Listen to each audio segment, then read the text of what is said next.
News Radio 700 WLW. China is the target. When you hear tariffs, when you hear Trump talk about tariffs, it's China and keeping China away from Iran and keeping China away from Russia.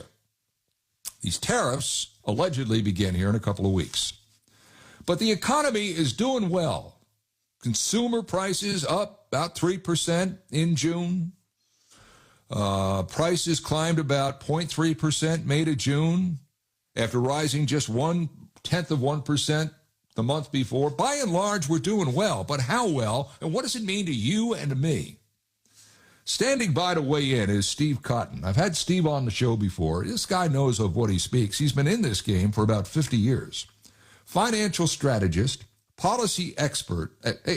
This guy is so smart. He helped develop public policy in Congress and worked directly with the White House executive branch agencies, public policy groups. He knows how the sausage is made. And I wanted to get him on today because I think a lot of us are scared about tariffs and where the hell this country's going, even though right now it's financially going pretty well.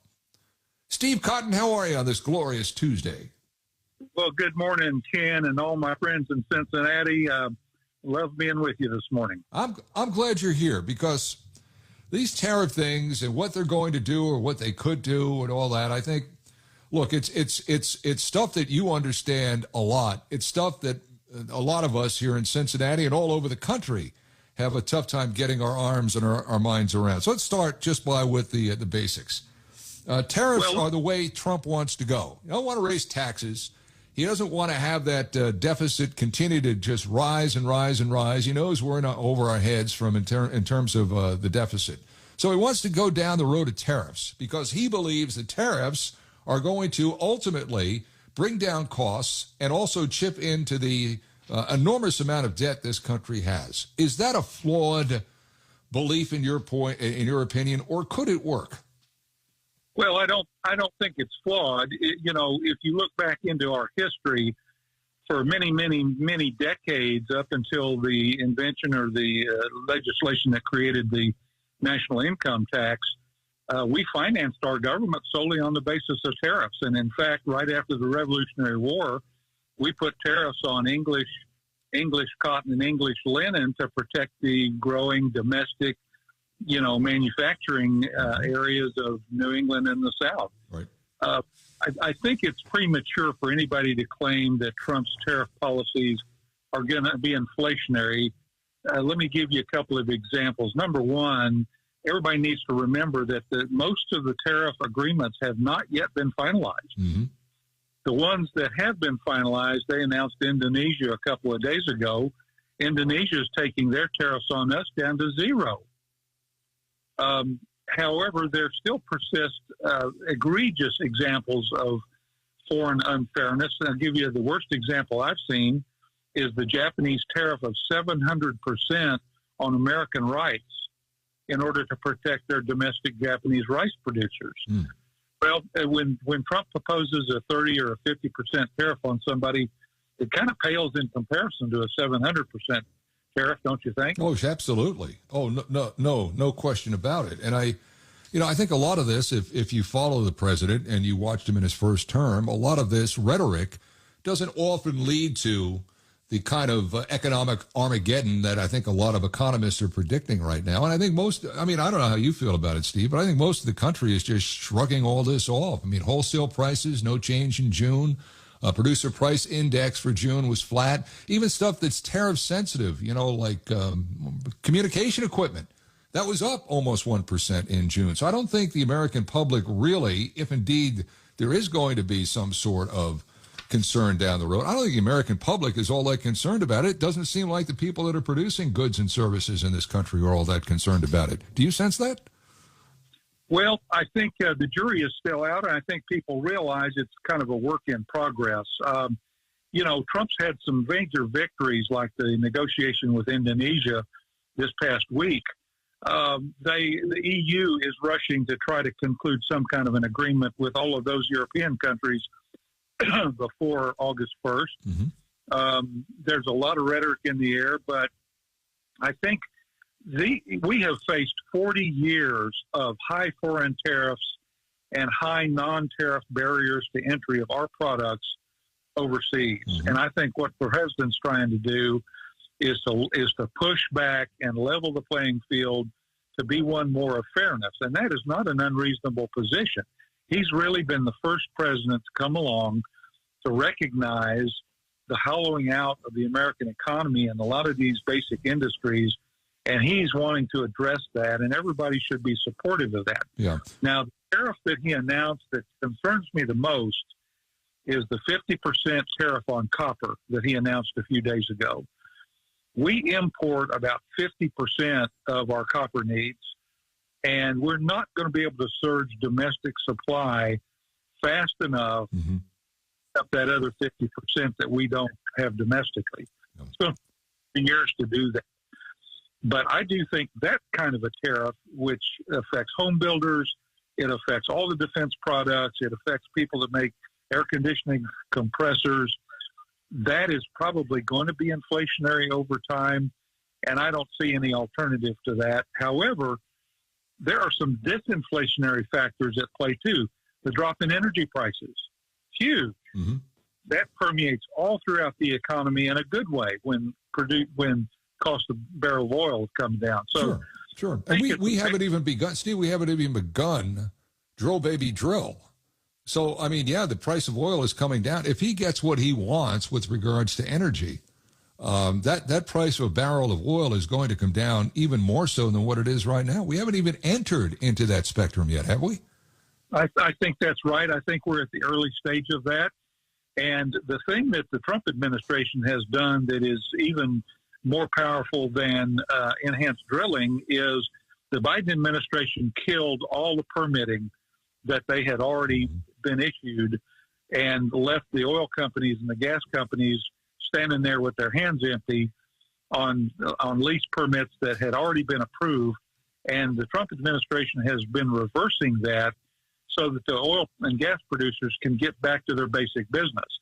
That's a good thing, but that's a permitting issue, and that's part and parcel to the drill, baby, drill. Yeah, it is. And, you mentioned the copper, the 50% tariff on copper. I look at that as the same way I look at the tariffs on semiconductors that are apparently going to go into effect on August 1st, same date as the tariffs on pharmaceutical products, 200% on pharmaceutical products. This is, you touched on it, this is just a play by Trump to try and get manufacturing of those things back on American soil for too long, for decades, over many administrations, going back probably to the latter days of the Reagan administration. We've exported so much of this manufacturing that it's left us vulnerable. Pharmaceuticals, we're at the mercy of minerals that are in places like China. So it's the heart of the deal that he's trying to do with Zelensky. Now, I think he generally doesn't want the Soviet Union to take over Ukraine. I think there is that belief there. But he also wants the minerals that are in Ukraine because it makes us less reliant on China. So this whole thing about pharmaceuticals and copper and semiconductors, I think it's all designed as really an economic slap at China. That's what he's really after right here, don't you think? Well, he sees it as a national security issue, and it is, yes, whether it's pharmaceuticals or copper or rare earth minerals. Now, the Chinese, I've watched the Chinese for the last 25 years from the world locking up supplies of rare earth minerals in Africa, Mongolia, other places. They've done it methodically, deliberately, carefully, and strategically, and we've been totally asleep at the switch. So I think the president is right to see these as national security issues. When COVID hit, who were we importing our masks from? China. Isn't that insane? We imported the disease. Why not the mask? Well, it was a China virus, and I think the story on that's going to make a lot of people unhappy when they realize how deeply involved Anthony Fauci was in funding that Wuhan lab. Yeah. I think so too. I think so too. I look at and you probably have to chuckle too. You've been around 50 years in this, in understanding what goes on in this country economically, and I have to laugh at some of these economists that are predicting, well, we're headed for a recession. It's going to be a really rough 2026 and all that. We were told the same thing when the latter days of the Biden administration. Now, honestly, Biden just destroyed this country, I think, economically, particularly for the average guy, the average woman trying to put food on the table and a roof over their family's head. But the fact of the matter is, this country economically is in pretty good shape right now, and I don't sense that we're marching anywhere close to a recession. Do you? Well, the old joke in the financial world is that economists have predicted 8 out of the last 3 recessions. And you know what? Factually, I think you probably are right. But I think you're exactly right. The American economy is very diverse and very strong, and has great what they call animal spirits, a tendency to grow, to invest capital, to hire, to export, to sell. We have the most dynamic and elastic economy in the world. And usually if government, and this is a little bit of a slogan, but if government will get out of the way, the natural tendency of the American economy is to do well. Now, there is a business cycle. We are going to have business downturns occasionally, but everything that Trump is doing is growth-oriented. Everything. You look at his trade deals in the Middle East. You look at what he's trying to do on tariffs. You look at what he's doing on reauthorizing the Trump tax cuts of 2017 and expanding them to no tax on tips and no tax on overtime. You look at the $6,000 tax credit that they put in the bill for seniors on Social Security benefits. All of this is growth-oriented. And I watched Ronald Reagan rebuild the military in 1981 through 1980, 84, 88.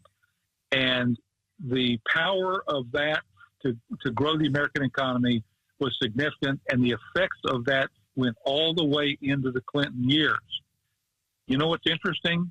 What Trump is doing can be potentially 10 times more powerful. Sure, and I think that's I think that's the thing that well, he's never going to get credit from the mainstream media. That's never going to happen. Because it's not salacious. It's not anything that sells newspapers or anything that drives eyeballs to the television screen. He'll never get credit for it.